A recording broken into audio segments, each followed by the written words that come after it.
বন্ধুরা, আজ বানাবো তালের বড়া। এই দেখুন, একটা সুন্দর তাল নিয়েছি। এবার তালের শাঁস বের করে নিলাম।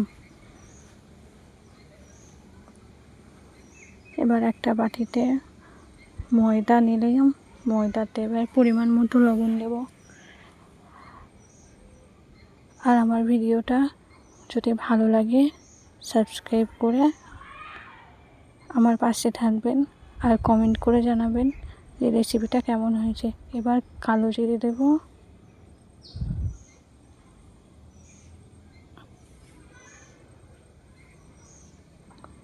এবার কিছু চিনি দেবো।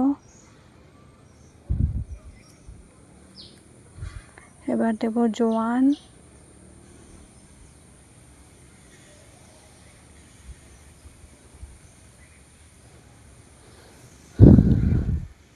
আর জিরে, গোটা জিরে। এবার সব একসাথে নিয়ে এতে তালের শাঁস অ্যাড করব, দিয়ে ভালো করে মেখে নেব।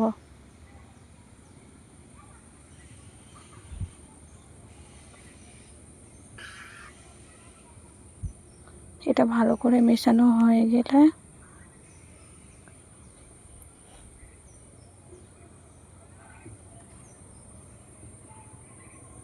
এটা ভালো করে মেশানো হয়ে গেছে। এবার একটু জল দেব।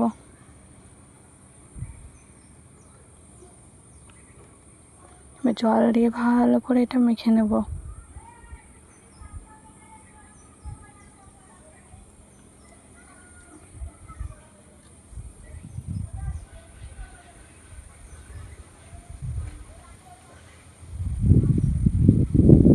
এবার এতে দেব দুধ।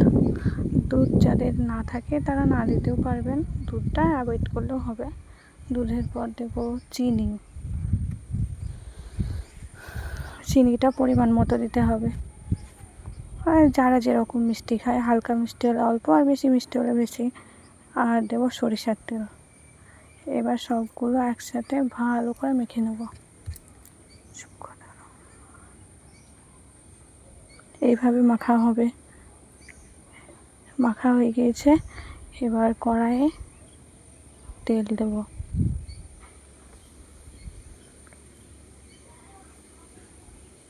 তেলটা হিট হয়ে গেলে এবার বড়াগুলো ছাড়বো।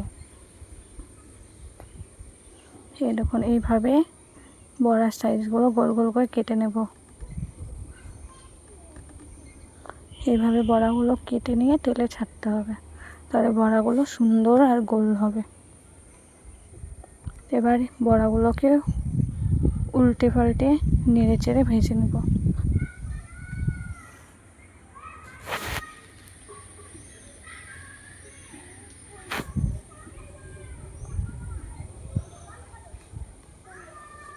আমার বড়াগুলো ভাজা হয়ে গিয়েছে। আর একটু পরে এবার আর একটু নাড়াচাড়া করে তুলে নেব।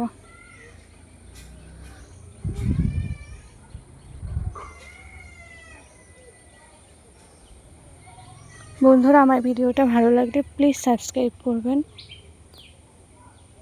আর কমেন্ট করবেন কেমন হলো তালের বড়া রেসিপিটা। এরকম তালের বড়া আমার রেডি হয়ে গিয়েছে, ভাজা হয়ে গেছে। এবার তুলে নেব। লাল লাল করে ভেজেছি, এইভাবে ভাজতে হবে। আর আঁচটা মিডিয়াম দিতে হবে, খুব জোরে দিলে পুড়ে যাবে। তাই হালকা মানে মিডিয়াম আঁচে ভাজতে হবে। এই দেখুন, রেডি হয়ে গেছে তালের বড়া। এবার আপনাদেরকে ভিতরটা ফাটিয়ে দেখাবো। দেখুন কি সুন্দর হয়েছে, ভেতরটা একটুও কাঁচা নেই।